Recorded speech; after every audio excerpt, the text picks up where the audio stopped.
Hello people, welcome to my most anticipated films of 2026. Yes, I can't wait to get into it, so let's get into it. Straight at number 10, we have Narnia. And yeah, I'm not sure if this is the Lion, the Witch and the Wardrobe, or it's going to be, the first technical first book in a chronological order. Is it The Boy's Nephew or something like that? Yeah, no clue at all what that book is about. Obviously, I grew up watching Narnia in the films, but those were The Lion, the Witch and the Wardrobe, Prince Aspian, whatever it is, and then something to do with water. It's been a very long time since I see him, so it's not quite fresh in my mind, but I really did enjoy him as a kid. And yeah, I mean, my anticipation is there for it. I'm excited to see what happens. I'm excited for it to do well, so then I can see the adaptation of the films I have watched and see, how good Aslan can look and all these things. And yeah, I don't know, nostalgia is kind of getting me this, and that's why it's at number 10.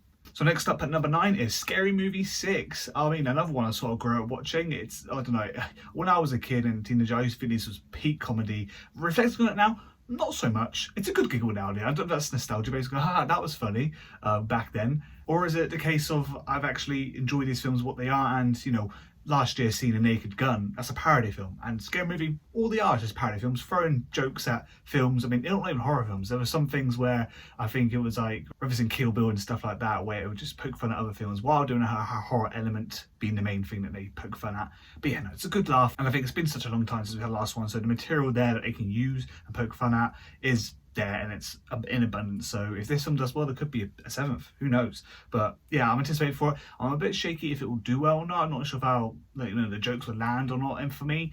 But yeah, at the same time, it's reaching number 9 because I'm excited for it. Coming in at number 8 is Michael. Yes, the Michael Jackson biopic. I think it's part 1 of 2, but I think that's more rumours than anything. But I think they're splitting it in half. Have like Michael's success versus Michael's sort of stuff to do with the press and everything like that, and sort of terminal things, the latter half of his life. Michael, I'm excited for it. Being a Michael Jackson fan myself, loving his music and everything. I mean, I think at least once a month I'd play one of his albums like that.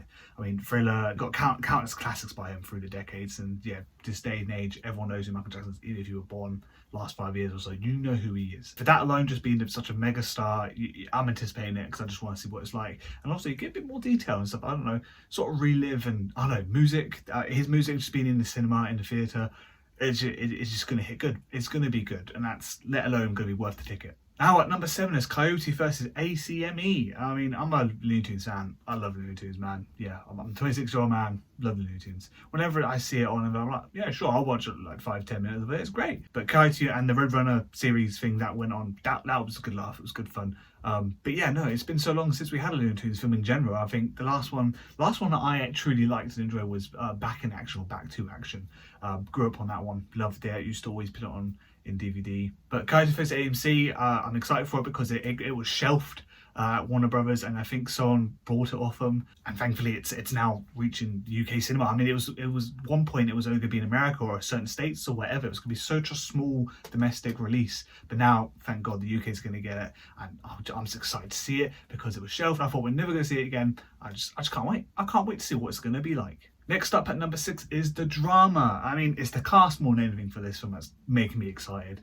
We have Robert Pattinson and Zendaya, them two together, supposed to be in a relationship, and something sort of goes wrong near the parental part of the relationship, I guess. So I don't know if they're going to get married or anything like that. For these sort of films, I kind of like to know less than I go in, because then I can go in and sort of see how it is, how it's meant to be seen. I don't want to watch too many trailers, I don't want to see many synopsis of the plot or anything like that, reviews. Try to avoid the best I can, just so I can take it in, because again, like I say, it is the cast that's kind of pulling me towards this film, and I feel like them two great actors, and I just think, it's going to be a good film. It has to be, surely.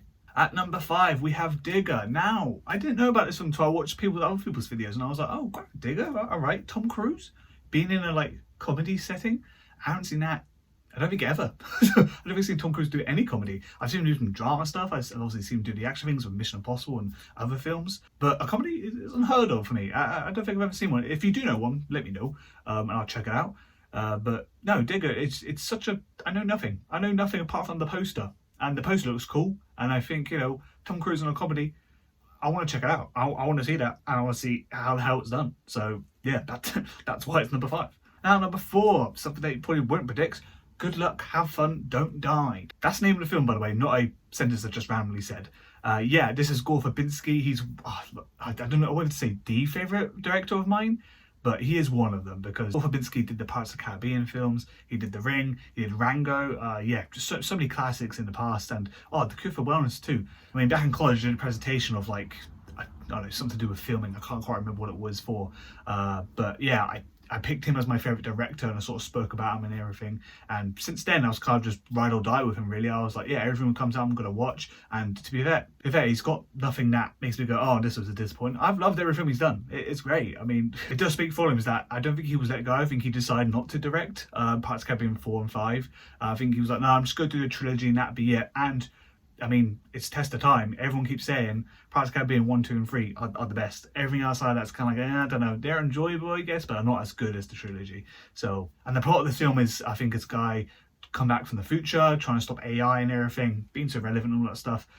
You could say there's a bit of saturated plotline right now. Everyone's kind of focused on the AI stuff, but this director, I have hopes for it, and I'm excited to see it. Next up, a third spot. It's already in the top 3 now, my god. And it's Avengers Doomsday. Yes, a lot of people would have put this at the number 1, but for me, Avengers Doomsday, it's hard for me to get hyped for it, but you know, it's Marvel, it's Avengers. It's going to be up there for me. I want to see it. I do want to see it. I'm going to see it in cinema. I'm going to watch the Avengers Endgame thing they're going to put back in cinema, because apparently there's a post-credit scene in that. I've been looking at everything online for the little trailers they're doing for the Avatar Fire and Ash.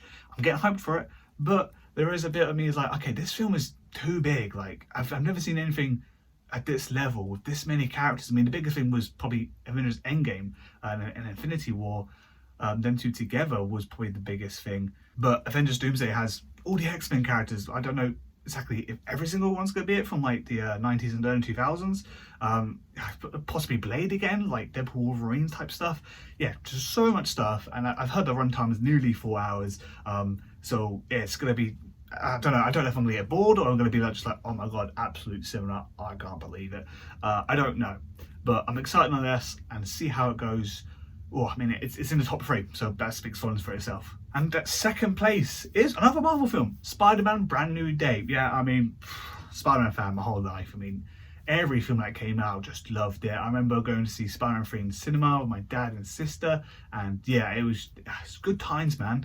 Seeing the Andrew Garfield films, I watched that with my best friend, and yeah, I mean, it's just these things. Every time I've gone to see them, I've gone, wow, you know, I've always just enjoyed the character itself. Tom Holland, I've enjoyed that stuff. I remember what was seen him first time in Civil War, and I was just such a, I don't know what to call it. Like, it was like, oh my god, it's Spider-Man, you know, like fanboying over it, for God's sake. And yeah, I'm excited to see what this one's like, simply because it's not going to be anything tied to the Avengers. I mean, I was tired of every film just being, hey, Spider-Man, but also with Avengers characters, Spider-Man, and also with this other character I want Spider-Man just by himself, you know, doing things like that. And granted, I know the Punisher's going to be in this one, I know the Hulk's going to be in this one, I know Silly Sink's meant to be playing Jean Grey, is it? But yeah, I know there's going to be multiple characters in this film, but it's grounded, it's New York, it's not like other Spider-Man in the film. That was my one thing with No Way Home, was that, yeah, it was a good film, but I kind of hated that the third film of Tom Holland, and it was going to be, okay, right, this is it. Sort of like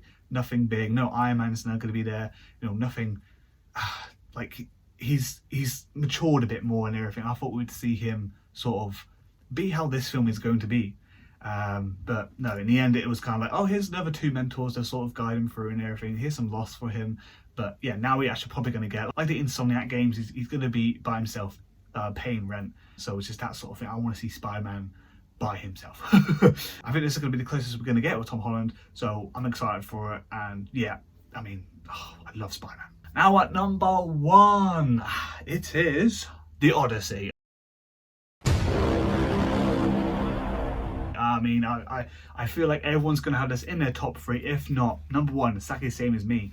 The Odyssey is, I mean, you slap a name like Christopher Nolan on that film, everyone's buying tickets. I mean, I don't know if you saw the thing, the whole thing is in IMAX, Oh, I would do anything to get a ticket for IMAX, man. It's all sold out. I mean, the nearest one, I think, to me is the BFI in London. That is sold out immediately. Yeah, I mean, it's going to be tough to find tickets. I'm sure more places, more IMAX screenings will be released closer to the date. I mean, this film isn't coming until summer and it's sold out already. It's testament how much the hype is there for everyone. But for me personally, yeah, I'm so excited for this film. I mean, I don't know how long it's going to be. I'll sit through 4 hours, 5 hours, I don't care. It's Christopher Nolan's The Odyssey. What a great story to adapt. And yeah, the cast is unreal too. This might win loads of Oscars when it comes down to it, because my God, you've got Tom Holland, you've got John Bethel, you've got Zendaya. I think Zendaya, actually, is she? I don't actually know. Am I just making it up? Nonetheless, it's a stellar cast. Matt Damon, there's loads of more people in it. And yeah, I'm so excited to see how it's going to play out. I mean, I don't know too much about it, obviously. I know Cyclops in it, and I know some things through Greek mythology is like included, but at the same time, I also don't want to see anything else. I saw the trailer in the cinema, and I'm kind of like, okay, I don't want to see nothing else. My hype is there for it. I'm going to see it day one. I don't care. But yeah, the fact that it's the first time an IMAX, the first time a whole film is set to be in IMAX. I think they actually made a camera to actually film everything in IMAX, because IMAX cameras are just so loud anyway because of how, like, I don't know, I can't comprehend it really, but the whole like machinery that goes into it to make a film that size, I guess, or quality, I don't know. It looks good. I can't wait to see it, and yeah, it might be my number one. The main thing I worry about now is that somehow, honestly, I'm just going to hate it. But hopefully not. Hopefully I enjoy it. But yeah, that's been my most anticipated for 2026. Let me know your list down below if you agree, you disagree, or have a completely different list to mine. I want to hear it. But yeah, thanks for watching. I'll see you guys next time.